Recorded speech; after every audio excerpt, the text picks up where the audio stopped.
Service in Norman has issued a severe thunderstorm warning for eastern Jefferson County in southern Oklahoma, northwestern Love County in southern Oklahoma, southwestern Carter County in southern Oklahoma, east central Clay County in northern Texas, until 3:45 p.m. Central Daylight Time.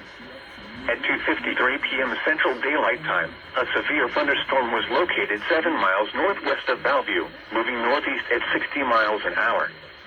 Expected hazards include 60 miles an hour wind gusts and quarter-size hail. This is a radar-indicated threat. The following impacts are expected. Hail damage to vehicles is expected. Expect wind damage to roofs, siding, and trees. Locations impacted include Terrell, Grady, Rue Bottom, Oscar, Cornish, Courtney, and Petersburg. A tornado watch remains in effect for the warned area. Tornadoes can develop quickly from severe thunderstorms. For your protection, move to an interior room on the lowest floor of a building.